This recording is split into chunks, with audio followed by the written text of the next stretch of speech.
Livre des Proverbes, chapitre 3. Mon fils, n'oublie pas mes enseignements et que ton cœur garde mes préceptes, car ils prolongeront les jours et les années de ta vie, et ils augmenteront ta paix. Que la bonté et la fidélité ne t'abandonnent pas. Lis-les à ton cou, écris-les sur la table de ton cœur, tu acquerras ainsi de la grâce et une raison saine aux yeux de Dieu et des hommes. Confie-toi en l'Éternel de tout ton cœur, et ne t'appuie pas sur ta sagesse. Reconnais-le dans toutes tes voies, et il aplanira tes sentiers. Ne sois point sage à tes propres yeux, crains l'Éternel et détourne-toi du mal. Ce sera la santé pour tes muscles et un rafraîchissement pour tes os. Honore l'Éternel avec tes biens et avec les prémices de tout ton revenu, alors tes greniers seront remplis d'abondance, et tes cuves regorgeront de moût.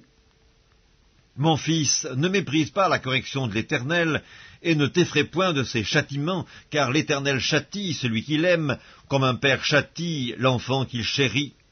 Heureux l'homme qui a trouvé la sagesse, et l'homme qui possède l'intelligence, car le gain qu'elle procure est préférable à celui de l'argent, et le profit qu'on en tire vaut mieux que l'or. Elle est plus précieuse que les perles, elle a plus de valeur que tous les objets de prix.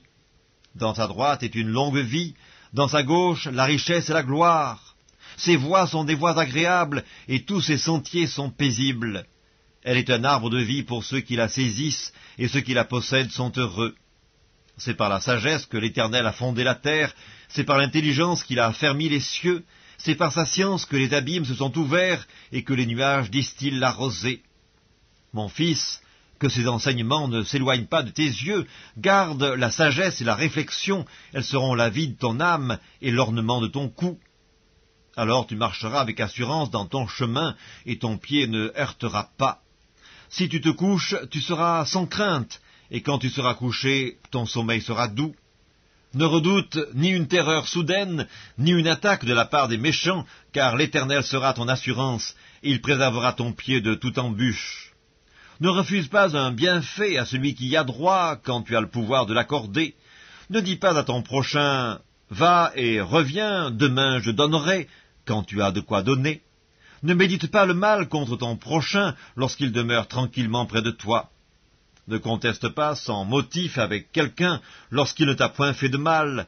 Ne porte pas envie à l'homme violent et ne choisis aucune de ses voies, car l'Éternel a en horreur les hommes pervers, mais il est un ami pour les hommes droits. La malédiction de l'Éternel est dans la maison du méchant, mais il bénit la demeure des justes. Il se moque des moqueurs, mais il fait grâce aux humbles. Les sages hériteront la gloire, mais les insensés ont la honte en partage.